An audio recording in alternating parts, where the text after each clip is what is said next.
Channel को subscribe करें और लेटेस्ट वीडियो के लिए बेल आइकन को क्लिक करें। विनय क्लासेस के ऑनलाइन क्लास में एक बार फिर से आपका हार्दिक स्वागत, अभिनंदन। प्रश्नावली 1.3 प्रश्न संख्या 6। तो प्यारे बच्चों, मैं आपको बता चुका हूँ कि अगर आपको मेरे वीडियोस देखने हैं तो मेरे चैनल की प्ले लिस्ट में आपको जाना है। कहाँ जाना है? प्ले लिस्ट में। वहाँ आपको चैप्टर कक्षा 7 का चैप्टर जो 1 है वो कंप्लीट मिल जाएगा। कहाँ मिलेगा? प्ले लिस्ट में। और धीरे धीरे मैं सारी वीडियो अपलोड कर रहा हूँ। तो आपको अगर वो प्ले लिस्ट नहीं मिल रही है तो मुझे कमेंट करो, मैं ज़रूर बताऊँगा कि प्ले लिस्ट आपको कैसे मिलेगी। ठीक है, तो प्रश्न को शुरू करते हैं।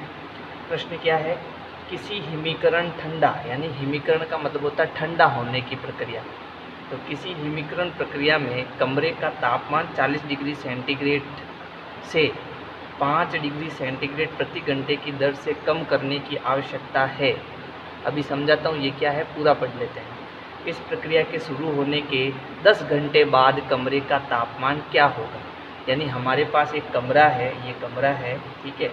इसका तापमान कितना है? 40 डिग्री सेंटीग्रेड। कितना है? 40 डिग्री सेंटीग्रेड। और मैं आपको है ना पूर्णांक संख्या बता चुका हूँ। तो अगर ये 0 है ना, अगर इस तरफ कैसी संख्या प्लस की और इस तरफ कैसी है माइनस की, तो ये जो तापमान होगा वो प्लस का, यहाँ पर मान लो 40 डिग्री सेंटीग्रेड का तापमान है। फिर एक एक घंटे क्या करना है अपने को? इस तापमान को कम करते जाना है। तो ये कह रहा है कि 5 डिग्री सेंटीग्रेड प्रति घंटे की दर से कम करने की आवश्यकता है। यानी कि 1 घंटा जब होगा पूरा, 1 घंटा जब होगा पूरा, है ना, तो इस 40 डिग्री में से कितना सेंटीग्रेड कम हो जाएगा? 5 डिग्री सेंटीग्रेड कम हो जाएगा। फिर 1 घंटा और होगा, फिर 5 डिग्री सेंटीग्रेड और कम हो जाएगा। तो इस प्रकार से जो है ये तापमान कम होता जाएगा। तो मेरे ख्याल से आपको प्रश्न समझ में आ गया है। हमें टोटल 10 घंटे के बाद कमरे का तापमान बताना है कि कितना होगा।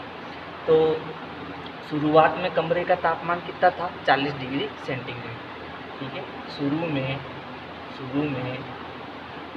कमरे का तापमान कितना है? 40 डिग्री सेंटीग्रेड। 1 घंटे में तापमान में कमी कितनी होती है? तापमान में कमी, यहाँ पर देखो, तापमान में कमी कितनी होती है? प्रति का मतलब प्रति एक, है ना, प्रति 1 घंटे में कितना कम हो रहा है? 5 डिग्री सेंटीग्रेड कम हो रहा है। और हमें टोटल कितने घंटे कम करना है? 10 घंटे तापमान कम करना है ना। तो हम कहेंगे यहाँ पर कि 10 घंटे बाद कमरे का तापमान, तो हमें बताना है पहले कितना था? 40 था। फिर 1 घंटे में कितना कम होता है? 5 डिग्री सेंटीग्रेड होता है। तो 2 घंटे में कितना करेंगे? तो 2 × 5 कर लेंगे। 3 घंटे में कितना होगा? तो 3 × 5 कर लेंगे। हमें कितने घंटे कम करना है? 10 घंटे कमरे का तापमान कम करना है। तो 10 × 5 कर लेंगे। तो ये 40 डिग्री सेंटीग्रेड में से हमें घटाना है। ये सेंटीग्रेड में हटा देता हूँ, एक बार लास्ट में लगा देंगे। तो ये हो गया 40 माइनस 10 का गुना 5 से करेंगे, कितना हो गया? 50 हो गया। अब ये प्लस का है, ये माइनस का है, घटेगा तो घटाएंगे। तो 40 में से 50 गया, कितना बचा? 10। लेकिन क्योंकि यहाँ पर माइनस का बड़ा है इसलिए उत्तर किस में आएगा? माइनस में आएगा। तो ये हो गया माइनस का 10 डिग्री सेंटीग्रेड।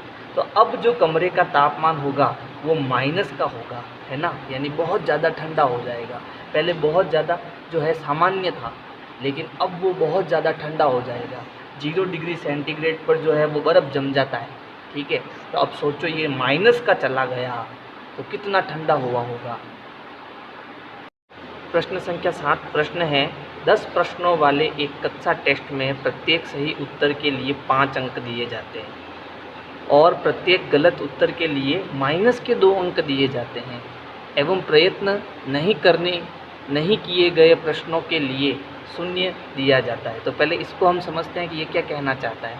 कि मान लो आपने टोटल 10 प्रश्न किए, ठीक है, 10 प्रश्न हैं आपके पास में टोटली। तो 10 प्रश्न में से आप जितने प्रश्न कर रहे हैं अगर वो सही है ना, 10 में से जितने आप प्रश्न कर रहे हैं अगर वो सही है तो आपको 5 अंक दिए जाएंगे। और 10 में से कोई भी एक प्रश्न आप अगर गलत कर रहे हो तो आपको माइनस का 2 अंक दिया जाएगा। जैसे आपने एक प्रश्न सही किया तो 1 × 5 यानी कि 5 नंबर मिल गए आपको। अगर आपने 3 प्रश्न सही किए तो इसका मतलब 3 × 5 यानी कि आपको कितने नंबर मिल गए, 15 नंबर मिल गए। अब मान लो आपने एक गलत किया तो 1 × -2 तो उस गलत का कितना मिलेगा, -2 नंबर मिलेगा। तो अब गुना कराओ तो 2 × 2 और प्लस इंटू माइनस माइनस, तो आपके 2 नंबर माइनस के हो जाएंगे वापस। तो अब ये कह रहा है, ये आपको समझना है ना। और अगर आपने कोई भी प्रश्न नहीं किया है तो आपको कितना नंबर मिलेगा, उसका 0 नंबर मिलेगा, यानी उसमें कोई फ़र्क नहीं पड़ेगा। बस आपने गलत किया तो माइनस का 2 मिल जाएगा। तो अब ये जो पहला प्रश्न है वो कह रहा है, देखो मोहन 4 प्रश्न सही और 6 प्रश्नों का उत्तर गलत देता है, उसके द्वारा प्राप्त अंक कितने हैं। यानी उसने 4 तो सही किए, 6 गलत किए, 4 तो सही किए और 6 गलत किए। तो सही किए तो उसको 5 नंबर यानी 4 × 5 हो जाएगा, और गलत कितने किए, 6, तो 6 का गुणा -2 से अपन कर लेंगे। तो अपन ऐसे भी कर सकते हैं कि उसने 5 तो सही बताए है ना, और 6 उसने क्या बताए, गलत बताए। तो हमें तो ये दोनों बताना है, दोनों मिलाकर उसके कितने नंबर आए वो बताना है। तो अब क्या करते हैं अपन, देखो यहाँ पर 5 उसने सही किए, तो सही करने पर उसको कितना अंक दिया जाएगा, 5, तो 5 का 5 से गुणा कर देते हैं। फिर यहाँ प्लस, क्योंकि यहाँ प्लस लगा हुआ, 6 गलत किए तो 6 का गुणा अपन -2 से कर लेते हैं। अब ऐसे अपन प्रश्न कर चुके हैं ना। अब मेरे पास यहाँ जगह नहीं है इसलिए मैं आगे से आगे कर रहा हूँ, आप नीचे करना, ठीक है। तो अब क्या हो रहा है, देखो 5 का गुणा 5 से, पहले गुणा करना फिर जोड़ बाकी करना। तो 5 का गुणा 5 से हो जाए, यहाँ पर कितना हो गया, 25। अब थोड़ा ध्यान देना, ये प्लस इंटू माइनस, तो plus into minus, sorry plus into minus क्या होता है, माइनस। तो अब इन दोनों जगह चिन्ह की जगह क्या आ गया, यहाँ पे माइनस आ गया। अब 6 एकम 6, 6 दूनी 12। अब 25 में से 12 गए, कितने बचे पीछे, 5 में से 2 गया, 3, 2 में से 1 गया, 1। तो यहाँ पर टोटल अब उसको कितने नंबर मिलेंगे, 13 नंबर ही मिलेंगे, क्योंकि उसने 6 प्रश्न गलत कर दिए तो उसका -2 नंबर हो गया। तो उसको कुल कितने नंबर मिले, 13 नंबर मिले, ठीक है। सेकंड वाला देखो, रेशमा के 5 उत्तर सही और 5 उत्तर गलत है, तो उसको कितने अंक मिले। तो उसने 5 तो सही किए और 5 उसने क्या किए, गलत किए। इन दोनों को जोड़ना पड़ेगा, फिर पता चलेगा कि उसको कितने नंबर मिले। तो 5 उसने सही किए तो 5 का गुणा 5 से हो जाएगा, क्योंकि सही पर कितने नंबर मिलते हैं, 5 मिलते हैं। फिर यहाँ क्या है, प्लस, तो प्लस कितने गलत किए, 5 गलत किए, और गलत का प्रत्येक गलत का कितना मिलता है, -2। अब वापस इसको सॉल्व करेंगे तो 5 का 5 से गुणा कितना हो गया, 25, प्लस इंटू माइनस माइनस, 5 दूनी 10, तो 10 घट जाएगा। अब ये प्लस का ये माइनस का घटेगा, कितना आया, 15 आ गया। लेकिन प्लस का आएगा क्योंकि अभी भी प्लस का बड़ा है, इसमें भी प्लस आया क्योंकि प्लस का बड़ा है। चलो अब इसको करते हैं। हिना ने कुल 7 प्रश्न किए। अब उसने देखो 10 में से 7 प्रश्न ही किए, बाकी के नहीं किए उसने, है ना। तो उनका कुछ नंबर जोड़ना ही नहीं अपने को। फिर यहाँ पर 2 तो सही है लेकिन 5 गलत है, 2 सही है और 5 गलत है। तो हम कहेंगे तो 2 तो सही है प्लस 5 गलत है। अच्छा, तो 2 सही है तो 2 का गुना किससे हो जाएगा, 5 से। फिर ये प्लस का निशान, 5 गलत है तो 5 का गुना किससे हो जाएगा, -2 से, क्योंकि गलत का -2 मिलता है उसको। अब इसको सरल करेंगे तो 5 दूनी 10, फिर ये प्लस इंटू माइनस माइनस, फिर 5 दूनी 10, तो 10 में से 10 गया 0, यानी उसको 0 नंबर मिला। समझ गए। प्रश्न संख्या 8 प्रश्न है, एक सीमेंट कंपनी को सफ़ेद सीमेंट पर 8 रुपये प्रति बोरी की दर से लाभ होता है और स्लेटी रंग की सीमेंट को बेचने पर 5 रुपये प्रति बोरी की दर से हानि होती है। अब इसको समझना, अगर मेरे पास सफ़ेद सीमेंट, एक तो है सफ़ेद सीमेंट और एक है स्लेटी सीमेंट, दोनों प्रकार की सीमेंट आती है ना, सीमेंट। अब ये कह रहा है कि अगर मेरे पास एक सफ़ेद सीमेंट है तो मुझे जो है उसको बेचने पर 8 रुपये प्रति बोरी की दर से जो है क्या होता है, लाभ होता है। तो अगर मैं 1 बोरी बेचता हूँ तो मुझे 8 रुपये का लाभ होता है, तो 8 रुपये मुझे लाभ मिलता है। ठीक है, प्रति दर का मतलब 1 बोरी है तो 8 रुपये, 2 बोरी है तो 8 दूनी 16 रुपये का लाभ होगा। इस प्रकार से यहाँ पर अगर मैं 3000 बोरियाँ बेचता हूँ तो 3000 का किससे गुणा हो जाएगा, 8 से गुणा हो जाएगा, तो ये 24,000 हो जाएगा। ऐसे करके है ना ये हम लाभ निकालते हैं। प्रति बोरी का मतलब उसका उतने से गुणा करा दो।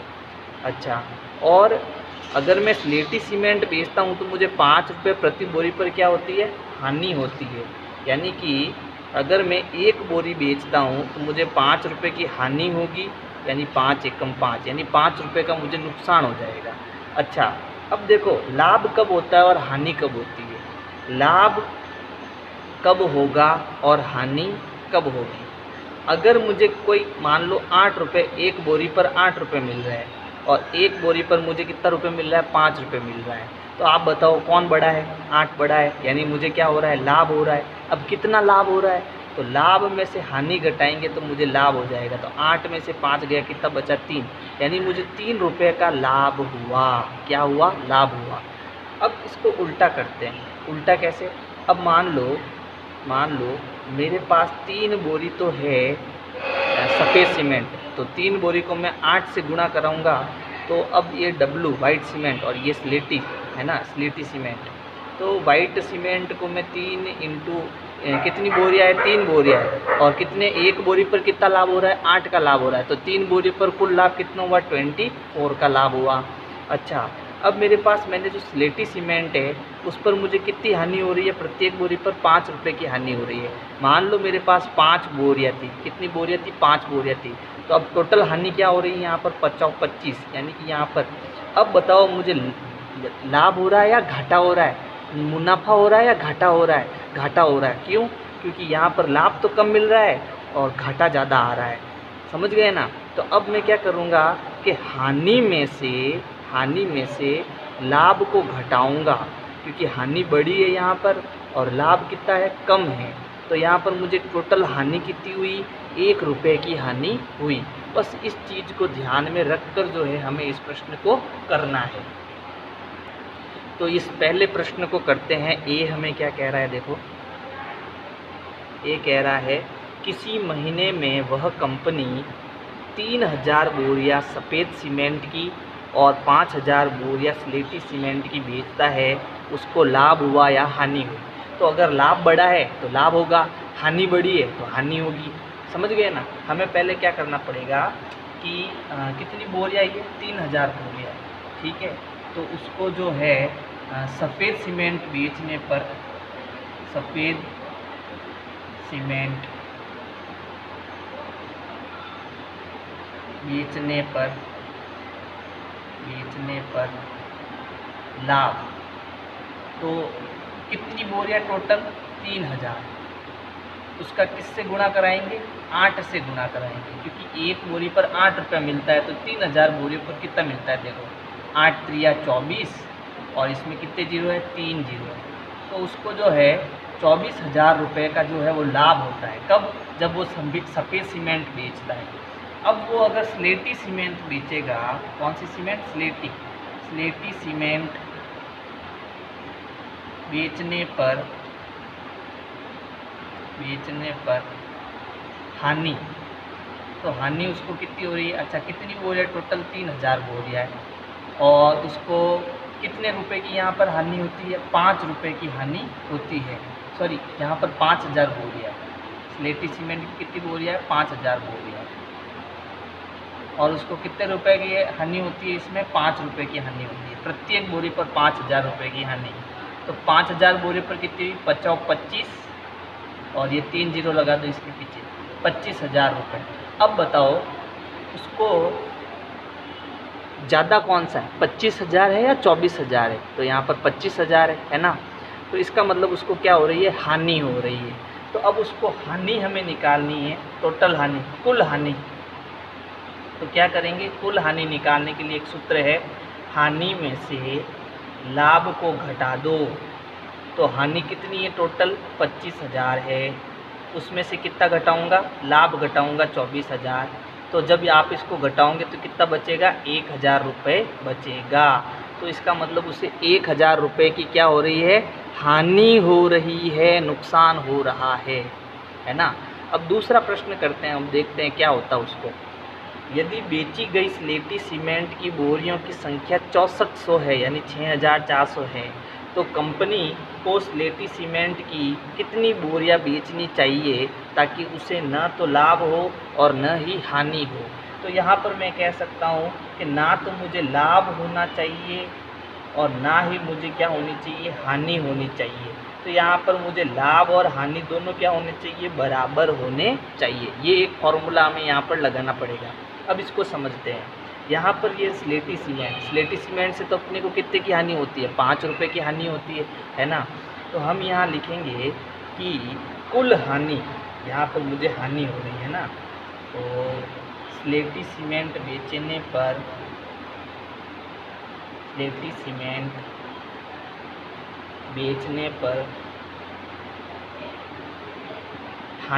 हानि कितनी हुई, तो यहाँ पर मुझे हानि हो रही है 6400 बोरी है, और उसका गुणा मैं 5 से कराऊंगा क्योंकि मुझे प्रत्येक बोरी पर जो है 5 रुपये की हानि हो रही है। तो 6400 बोरी पर कितनी हुई, तो इसका गुणा कराएंगे, ये 2 जीरो आ गए, 5 चौक 20, असल के 2, 6 पचा 30 और 2 32, यानी मुझे 32,000 की जो है वो हानि हो रही है ना। अब मुझे लाभ कितने का हो रहा है, ये चीज़ मुझे नहीं दी हुई है। लाभ कितने का हो रहा है, ये चीज़ मुझे जो है वो नहीं दी हुई है। तो अपन क्या करेंगे, माना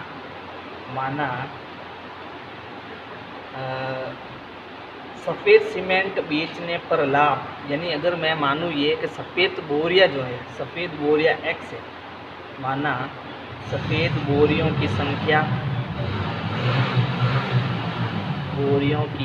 संख्या जो है वो x है। कितनी है, x है, क्योंकि हमें संख्या पता नहीं है कितनी है, संख्या x है। तो अब क्योंकि सफ़ेद बोरियों में हमें लाभ होता है ना, तो यहाँ लिखेंगे सफ़ेद सीमेंट बोरियां, सफ़ेद सीमेंट बेचने पर जो लाभ है वो क्या होगा। यहाँ पर तो संख्या थी 6400, तो हमने उसका 5 से गुणा किया, और लाभ होने पर किससे गुणा करते हैं, 8 से गुणा करते हैं। तो संख्या तो मुझे पता है नहीं कितनी है, और मैंने उसको किससे गुणा कर दिया, 8 से गुणा कर दिया। अब ये तो गुणा होगा नहीं, है ना, ये हमें पता है।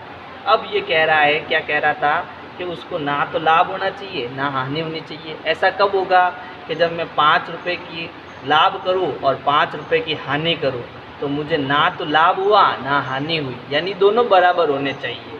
तो यहाँ पर हम कहेंगे लाभ बराबर हानि, यही कहेंगे।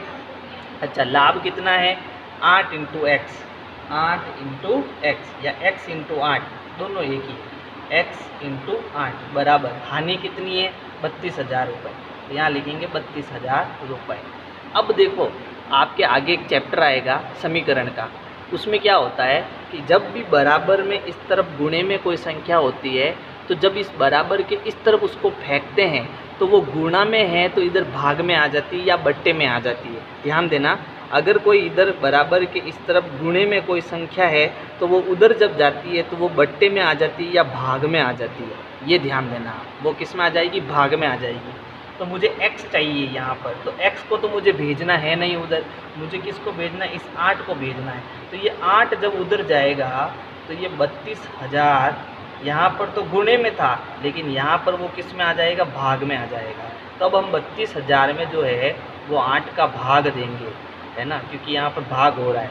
तो 8 चौक 32, पीछे बचा 0। अब यहाँ पर ये 3 जीरो है तो 3 जीरो यहाँ लग जाएंगे। तो यहाँ पर जब हम भाग देंगे तो आएगा वो 4000, और ये जो x है वो क्या थी, अपनी सफ़ेद बोरियां थी। कौन सी बोरियां थी, सफ़ेद सीमेंट की बोरियां, सफ़ेद सीमेंट की बोरियां।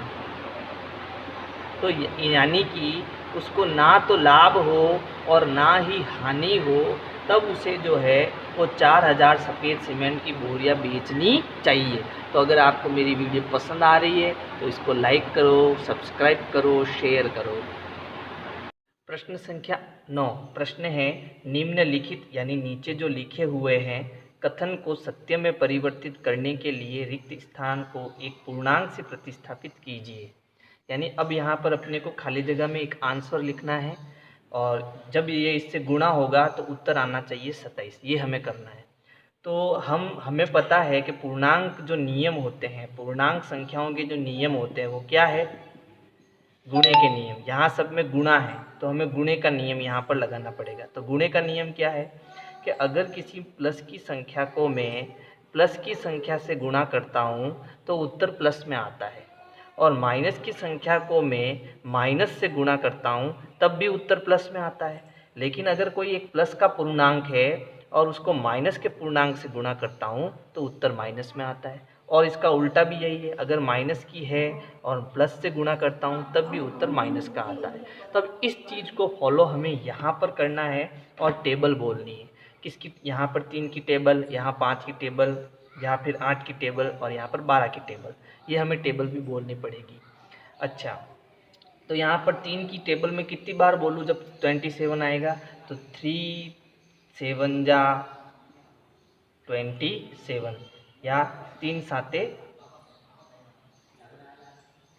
3 9 जा होगा, है ना, 3 9 जा 27 या 3 9 27। लेकिन अब यहाँ पर कैसा है, माइनस का आ रहा है, यहाँ माइनस का है तो ये माइनस प्लस का गुणा होके माइनस हो जाएगा। लेकिन यहाँ उत्तर मेरे पास कैसा आ रहा है, प्लस का आ रहा है।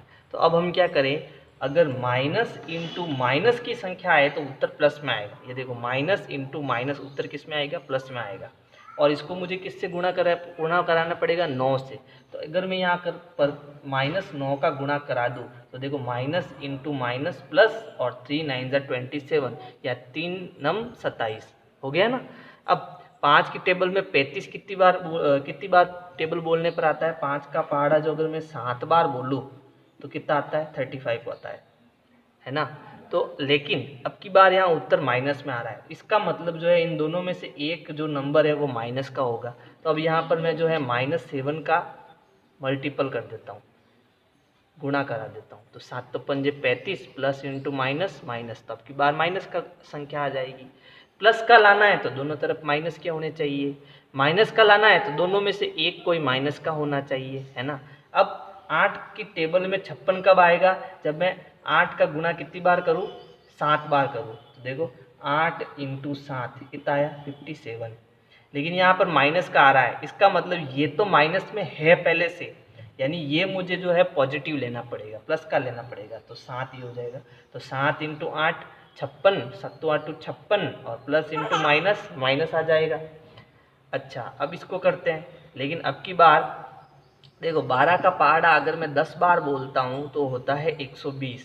12 का पहाड़ा मैं 11 बार बोलता हूँ तो इसमें 12 जोड़ देंगे, और तो ये कितना हो गया, देखो ये 2, ये 3 और ये 1, यानी इसने 11 बार वो जो है टेबल बोली है, और उत्तर जो है वो प्लस में आ रहा है। इसका मतलब ये वाला पूर्णांक भी कैसा होगा, माइनस का होगा।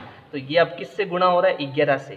तो ये माइनस के 11 से गुणा होगा। क्यों, क्योंकि माइनस इंटू माइनस होकर प्लस होता है, इसका मतलब ये वाला पूर्णांक माइनस का होगा। अच्छा, ये तो हो गई हमें ऐसे समझने वाली बात, ठीक है।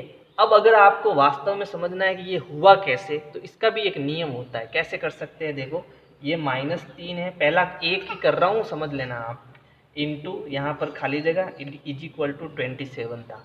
यहाँ पर मैंने मान लिया ये कितना है, x है। अभी मैंने पहले क्वेश्चन में आपको बताया था कि ये x गुणे में है तो ये इधर जाएगा तो वो किस में जाएगा, भाग में जाएगा। तो ये x यहीं पे रहेगा, यह हो गया 27। अब ये गुणे में है तो वो उधर जाएगा किस में, भाग में, और वो कितना था, -3 था। यानी अब मुझे 27 में जो है -3 का भाग देना है। तो अब ध्यान देना कि जब गुणा होता था तो ये प्लस इंटू माइनस माइनस में उत्तर आता था, तो भाग में भी यही है, एक प्लस का है एक माइनस का है तो उत्तर माइनस में आएगा।